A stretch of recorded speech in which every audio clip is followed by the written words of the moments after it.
What is up, guys and gals, and welcome back to the channel. Now today we're talking about something that honestly feels massive for the racing genre, because after playing Forza Horizon 6, I genuinely think this could be the final nail in the coffin for Need for Speed. Now before people start attacking me in the comments, let me make something very clear straight away. I love Need for Speed. Underground 1, 2, Most Wanted, Carbon, Pro Street, those were my childhood games. Need for Speed used to be the arcade racing game. When you thought of car culture in gaming, you thought of Need for Speed. But after spending time with Horizon 6, I honestly think Playground Games have created something that just doesn't beat modern Need for Speed. It completely outclasses it. Because this game feels like a celebration of everything that made racing games great over the last 20 years. Feels like they've taken the best bits from loads of legendary races, mixed them together, and somehow made it all work perfectly inside one giant open world. And honestly, this might be the most complete arcade racer ever. Now, as you can see in the background here, you're seeing some footage of Forza Horizon 6. And the first thing I'm going to really talk about is how they stole the best ideas from other racing games. And you can see Garage Creator, being able to buy different houses and stuff like that. As soon as I thought of that, the first thing that come to my mind was Test Drive, being able to buy your own properties, show off your cars. And the best thing about this as well is people have been building their own circuits in the back of these estates. They've been building mini scale replicas of Silverstone, Imola, tracks that people have designed to people to drive around. And this creative freedom for people, they looked at it, Playground looked at it and went, what worked well? What did players love about those games? And then just took all those bits and put them together. You know, you look at some of the festival and wristband events that gave me dirt-free Gymkhana vibes, those huge over-the-top set pieces, skill chains, smoke, fireworks.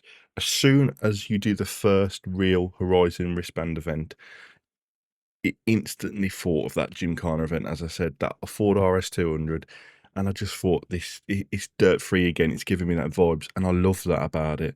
And then obviously you've got the Horizon Showcases events, which they're known for, they're great for.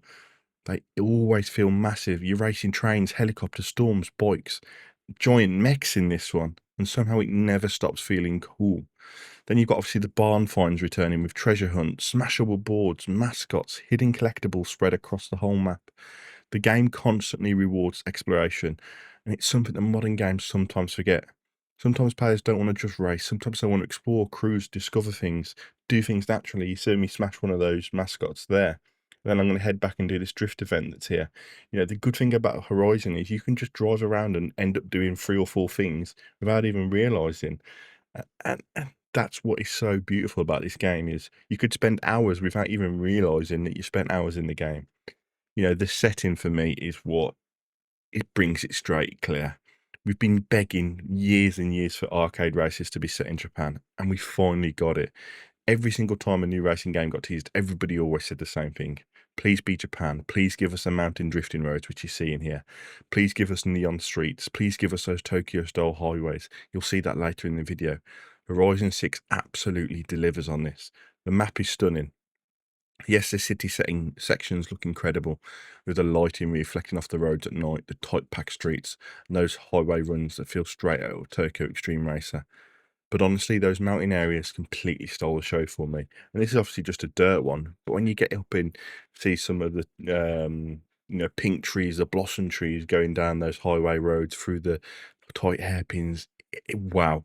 You see me doing it in a super here at the moment, and it feels absolutely incredible. The elevation changes, the tight corners, the snow sitting on top of the mountains in the top corner.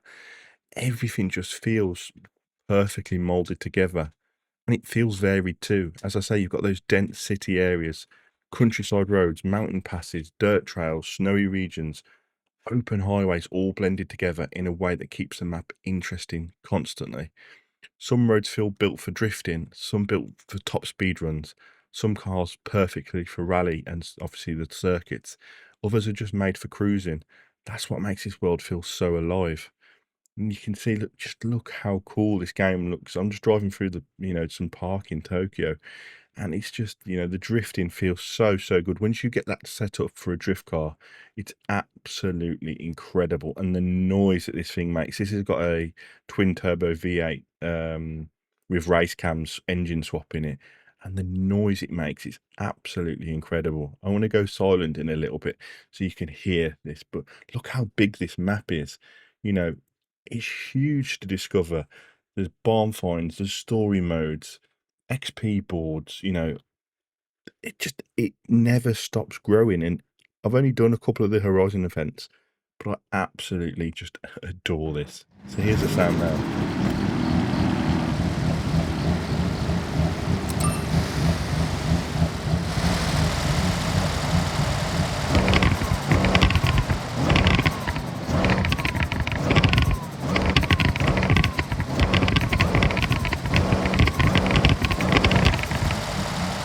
That lumpy idle cam, the noise of it bouncing. I'm going to switch into a hypercar now, the Aston Martin Vulcan, and just listen to the sound difference. It's absolutely brilliant what they've done in this game.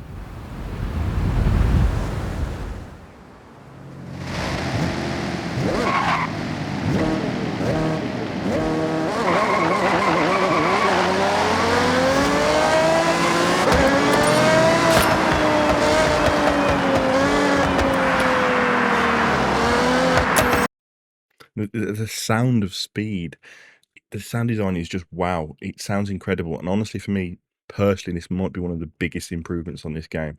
Some of these cars sound absolutely evil. You heard the Supra there with that V8 aggressive race cam one idle. It sounds like it's shaking itself apart when you're just sitting there. The flutter of the turbos. Then we moved over to the Aston Martin, and the noise it's screaming it was making. Tunnel runs sound incredible. Certain exhaust setups sound genuinely raw and mechanical. And honestly, I barely even use the radio anymore because I'd rather just listen to the cars. That's how good the sound design is. Now, the soundtrack itself is still fantastic too. Horizon always nails that festival party atmosphere where every radio station has its own vibe and energy. But when a racing game gets the sound right for the cars, driving instantly becomes more immersive. Even cruising slowly through the street feels satisfying because the cars themselves feel alive. And honestly, compared to recent Need for Speed games, Horizon just sounds better, looks better, and plays better. Everything feels weightier, angrier, and more authentic. Now, Horizon doesn't just focus on, the exploration, the customization, everything like that. It looks at what a racing game should be.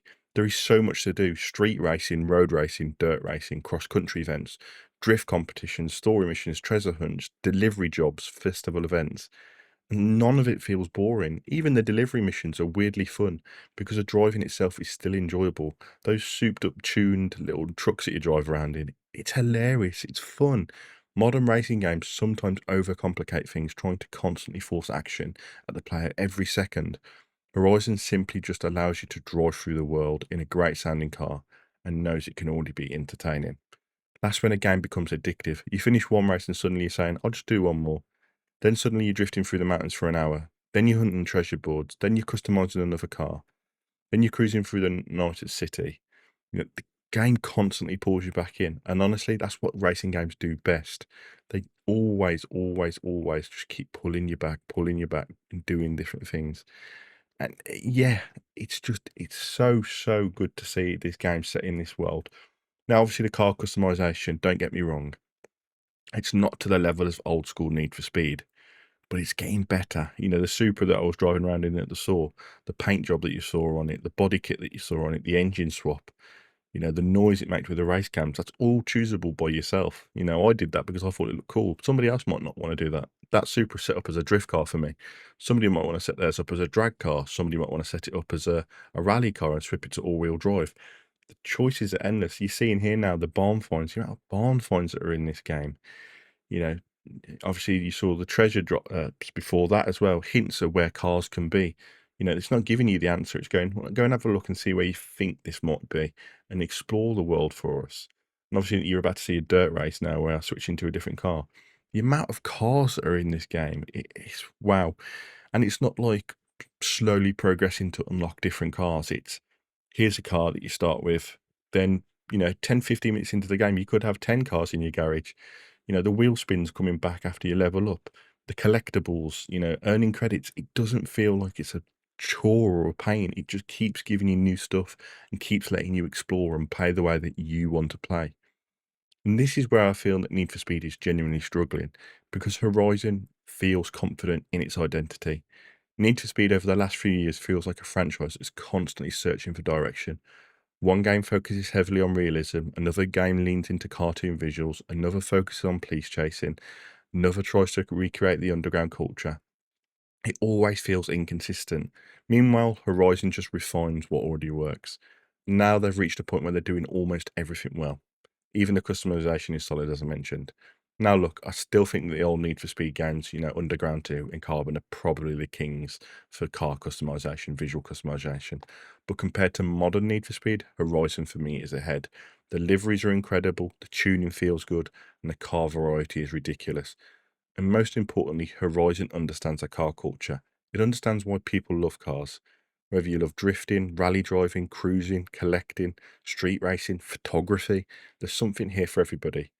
And that's why I think EA should be genuinely worried. Because if you're competing directly against Forza Horizon 6 in the arcade racing market, how do you beat this? You know, EA went down the route of trying to monetize stuff, trying to get you to, one game you had to unlock cards to upgrade your car, or you could buy them through microtransactions. Forza doesn't shove that in your mouth. Forza's like, yeah, you want to upgrade your car? Here's some credits. Upgrade your car. You want a new car? Go and buy it if you want. Go to the auto showroom and try and pick up a cheap bargain. It doesn't force microtransactions down your throat. It's brilliant for that. Modern day gaming should be this. It should be fun. It should be enjoyable. It should be rewarding for playing. Now, with all that being said, I'm not going to say this game is perfect. I've had some issues, but mainly on PC. I've had some weird graphical glitches where textures and lighting have started acting strangely. I've also had a few moments where the game clearly bugged out. Then I got stuck in a rock formation. I somehow managed to get it stuck inside of it, and when I reset the game literally respawned me back into the rock formation. No matter what I did to change cars, you know, held the reset button, whatever, it always put me back inside it. I had to fast travel to another area to then drive back to where I was. I was sitting there thinking, there's absolutely no way I've managed to do this. But yeah, I'd managed to do this. So yes, there's definitely bugs, technical issues here and there. But honestly, none of it has stopped me wanting to keep playing. And that says everything. At its core, Forza Horizon 6 understands something incredibly important. Racing games are supposed to be fun. They should be loud, stylish, addictive, chaotic, and memorable. And Horizon 6 delivers that feeling. This game feels like a giant love letter to arcade racing games. It takes inspiration from Test Drive, Dirt, classic street races, festival racing games, open world exploration, blends it all together into one massive experience. And honestly, I think Need for Speed is in serious, serious trouble because of it. Because if EA want to complete and compete at arcade racing level, this is the standard now. They need to completely rediscover what people fell in love with that game franchise for in the first place. Otherwise, Horizon 6 might be the game that finally kills Need for Speed. But let me know in the comment section down below. Is Horizon 6 the new king of arcade racing, or do you still think it can make a comeback? If you guys did enjoy the video, make sure you leave a like, subscribe, and if you are new around here, I'll catch you all in the next one. Bye-bye.